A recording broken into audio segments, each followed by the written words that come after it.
Hi everyone, and welcome to a new episode of Day's Podcast along with a new video. I want to thank you guys so much for liking, subscribing, viewing, watching, and listening. I truly appreciate it. So today we are going to do more free episodes and content, but I want to make sure I tell you guys that there will be more on Spotify and Patreon. So be sure to check that out exclusively, if anything. Today we are going to talk about MC Lyte and her debut album Light as a Rock. So, Light as a Rock is the debut studio album by American hip hop recording artist MC Lyte. It was released on April 19th, 1988 via First Priority and Atlantic Records and featured production from Audio 2, Prince Paul, King of Chill, and his group Alliance. Light as a Rock debuted at number 63 on the May 28, 1988 Top Black Albums chart. On July 9th, 1988, the album peaked at number 50 on the then Billboard's Top Black Albums, spending 16 weeks on the chart. Despite not having much commercial success, it has had a very good evaluation by critics since its publication, and it has been considered by various media and specialized press as one of the best and most important rap albums, both in the 80s and in history, mainly due to its influence on the subsequent work of other female rappers. In January 1998, Light as a Rock was included on the Source's The 100 Best Rap Albums of All Time list. The album is broken down track by track by MC Lyte in Brian Coleman's book, Check the Technique. Okay.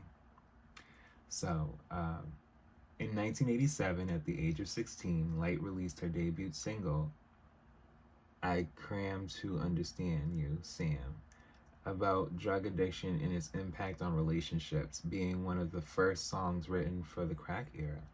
As she has stated, she was 12 years old at the time of writing. In 1988, she published her debut album, Light as a Rock, in addition to being one of the first rap LPs, female rap LPs. Previously, only some groups like Salt and Pepper and the Sequence had published. It would be the first full album of a female rapper as a solo artist. So, I had previously talked about Queen Latifah, her first two albums, so be sure to check them out. But yes, The Sequence was an American female hip hop trio from Columbia, South Carolina, who formed in 1979. The Sequence is noted as the first female hip hop trio signed to the Sugar Hill Records label in the late 1970s and early 1980s. The group consisted of Cheryl Cook, known as Cheryl the Pearl, among the other two artists. And then, of course, we have Salt and Pepper, which we know is the hip hop group formed in New York City in 1985 that comprised Salt, Pepper, and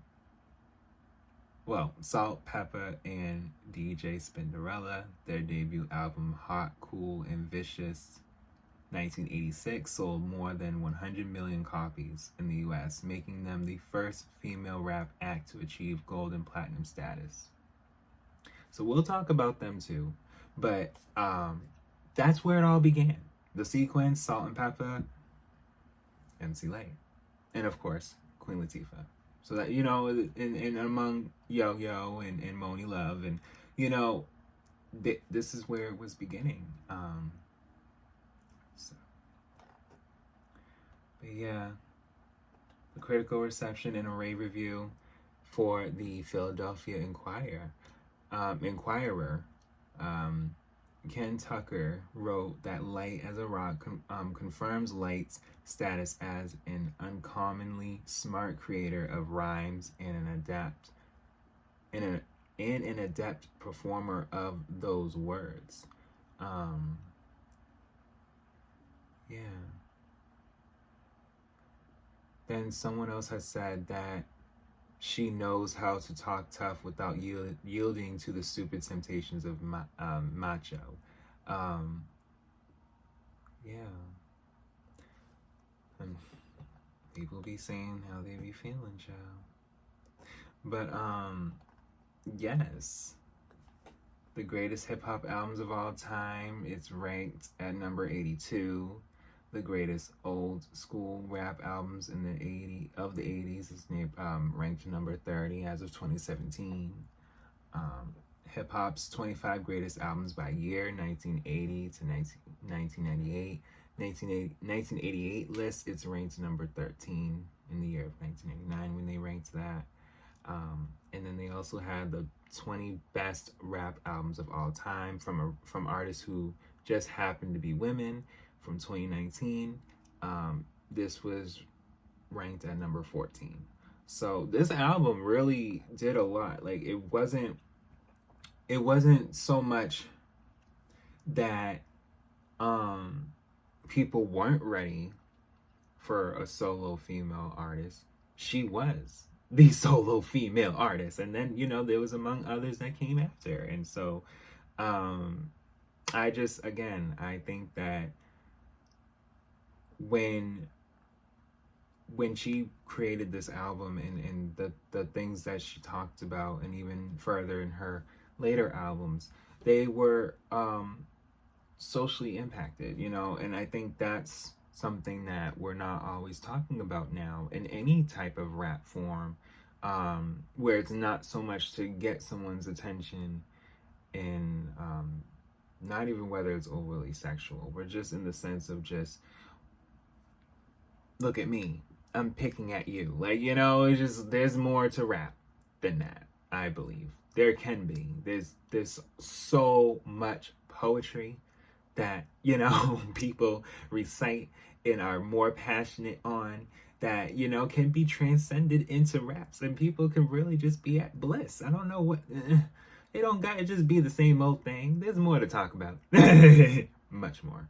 But let's get into the track list. So track 1 is Lyte versus Vanna White. Track 2 is Light as a Rock. Track 3 is I Am a Woman. Track 4 is MC Lyte Likes Swinging. Track 5 is 10% Diss. Okay. Track 6 is Paper Thin. Track 7 is Light the MC. Track 8 is I Cram to Understand You Sam.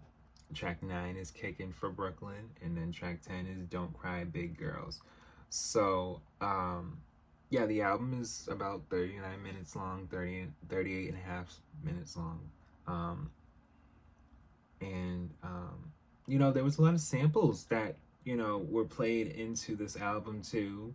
And I like that. I like when samples are used in such a way that, people can possibly help preserve the original content and songs as a whole. Like, why not? But overall, for me, I think this was a good album, and I don't think that it gets listened to enough. And that's what I'm here for. I'm here to talk about everything in the sense of not even just things that people know about, but then things that people don't fully know about, things that people don't really get into fully, and just be like, well, you know what is this about? And when you really just sit back and listen to different things, different artists, even down to during the MC Lyte tribute at the 2006 VH1 Hip Hop Honors, Debrat and Remy Ma sang the chorus for the track Kickin' for Brooklyn. Like, it's things like that where you say to yourself, like, it was for a reason. So, again, be sure to stream this album. MC Lyte has always been a legend and always will be a legend, and I appreciate her artistry and her as a person. Among most, if not probably all, female rappers. Like, I don't really be feeling a way about, artists. Me personally. I will, however, support artists that should be supported. So, and that's all around. Like, I'm not just talking about rap. So, again, Thank you guys so much for listening and watching, and I'll be back with more.